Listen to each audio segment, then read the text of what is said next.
All right, welcome everyone to my February 19th, 2021 Smackdown review. This was the go-home show of Smackdown before WWE's Elimination Chamber pay-per-view this Sunday night. And I gotta say, for a show, I thought this show was pretty decent. We had some pretty big stuff happen tonight. One mainly in particular, as you see by the title of the video that I will get into once we get into it.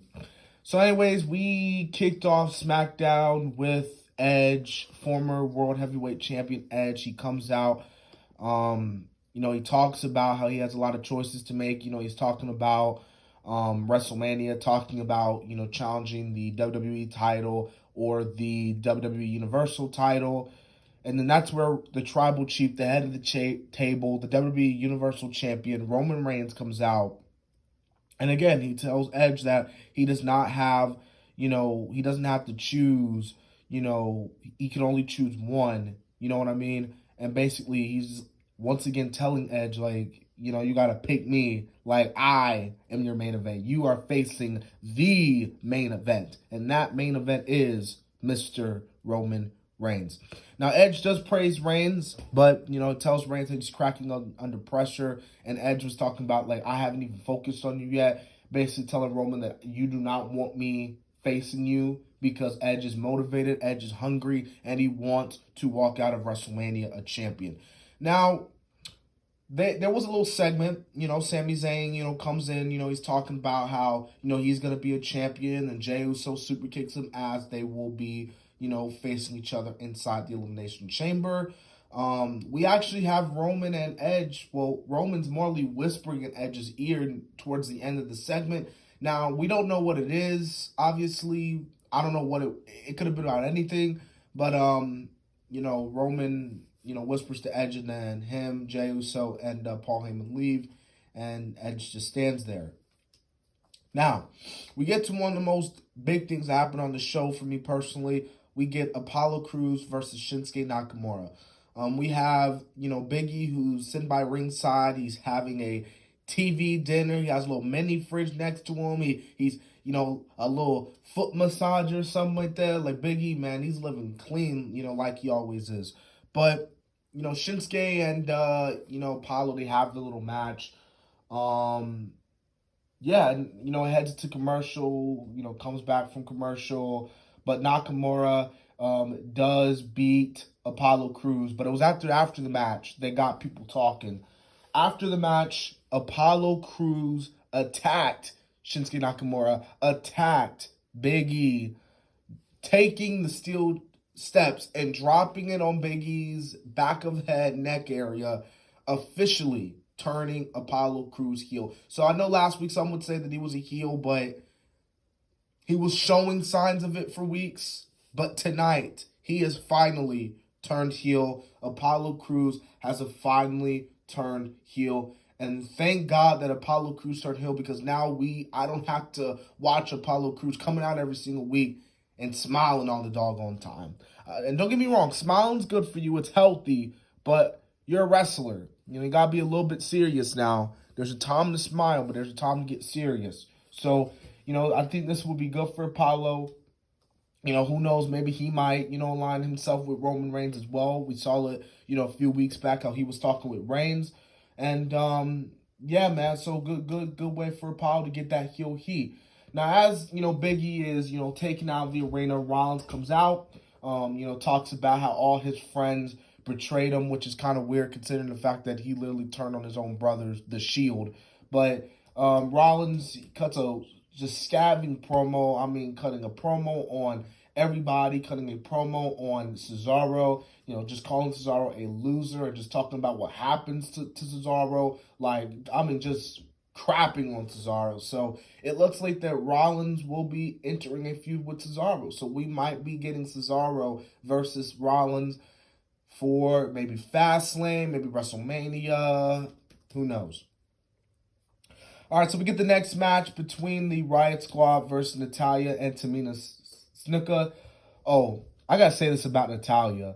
So this past week, so WWE Fox put out this top, like, like, with this money, like, what would you pay, like, for your roster? You got $15. This is the women that you have: $1, $2, $3, $4, $5. And Natalya was at the bottom tier. She was at number one, and Natalya got pissed off. She went on WWE Fox and just shitted on them to the point where they had to take it off. And there were wrestlers that were defending Natalya. Now, I respect Natalya. I love Natalya. I think Natalya's pretty good. I think she's a great personnel for the WWE. But let's be real here for a second. What has Natalya done? And I'm not trying to be disrespectful, but Natalya hasn't really done anything these past, like, 10 years to... And then again, and even if she did, it's a joke of a list anyway. Well, I don't think it's a joke. I think, well, it is a joke, but the point I'm trying to make here is that it's not a big deal. I think Natalya and the wrestlers overreacted. It wasn't a big deal. It's just a list. You don't see, these other players who are at the bottom of the dollar list getting upset. No, they're like, hey, who cares? I'm making big bucks anyway. I'm balling, you know what I'm saying? So I don't think it's a big deal. But I thought this match, it was okay. Billie Kay, entertaining as always. Billie Kay is entertaining.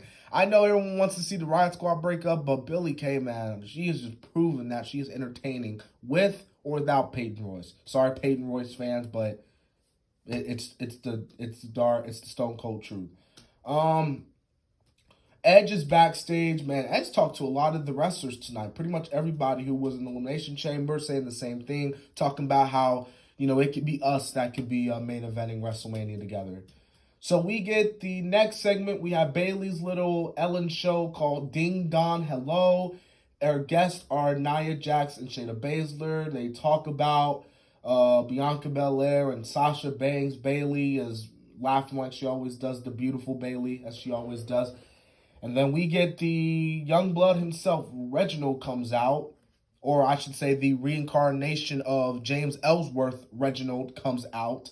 And, yeah, man, he's just praising Sasha and Bianca, talking trash to the others. And, Nia's like, hey, sizing up to him.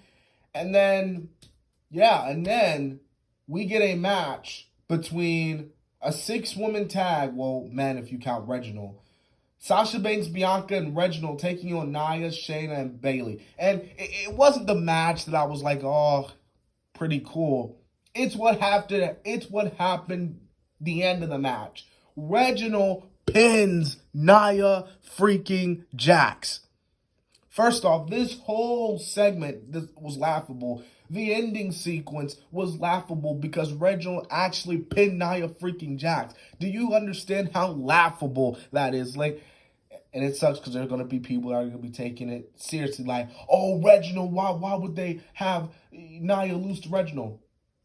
Dude, that shit is funny. And Reginald, if you think about it, I keep telling them, if once Reginald splits away from Carmella, instead, like you did with Ellsworth where he got released, put Reginald on 205 Live, because that man is flying all over the place. Good God.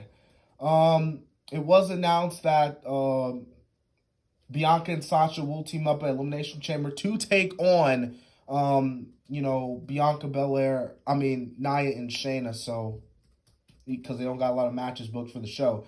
Rey Mysterio and Dominic Mysterio taking on Chad Gable and Otis. So it seems like we had another heel turn tonight. Otis and Chad were beaten up. Oh, poor Rey. Rey's just getting squashed every single week. And, well, they won by DQ, Rey and Mysterio. I didn't really care for the match, to be honest with you. But, like I said, this is a pretty decent episode. It wasn't a great episode, but it wasn't a bad episode. Overall, I thought it was a solid episode, to say the least. Oh, and speaking of Rey, they did decide to end the storyline between Aaliyah and Buddy Murphy, so that storyline is over now. Thank God that shit wasn't going nowhere. Well, near the end, to say the least, because it seemed like they were dragging it out. We get the main event, the 6-man tag team match. Kevin Owens, Daniel Bryan, Cesaro taking on Jey Uso, Sami Zayn. Who's the other guy? Oh, Lord. Well, we had a 6-man tag. Oh, and Baron Corbin. Good God. Sorry, people. My apologies. a 6-man tag team match. Jesus Christ. I don't know where I was at for a minute. Look like I saw the Retribution or something. But anyways, I thought this was a pretty good 6-man tag team match. Yeah, I thought this match was pretty good. I guess I could say the least. Heading into Elimination Chamber. Peeps, my apologies for botch tonight. Jesus Christ, I literally forgot. That's how boring Baron Corbin is. I literally forgot that he was in this match. God, Corbin. Good Lord. What happened to Corbin? Anyways. Oh, and one more thing, people. So what I thought was funny. So Daniel Bryan brought up Chris Jericho. He didn't mention his name, but they were like bringing up how the amount of men Kevin Owens took out. And, Daniel Bryan was like, well, I should have made a list, which is a reference to Chris Jericho for those who don't know. But yeah, so that was SmackDown tonight. If you haven't seen my other videos, man, I highly recommend you go watch my top 10 AEW versus New Japan Dream matches. I also recommend you go watch my video on how to reconstruct Raw. I hope you enjoyed my SmackDown review. And if you haven't already, subscribe to the channel. And so, yeah.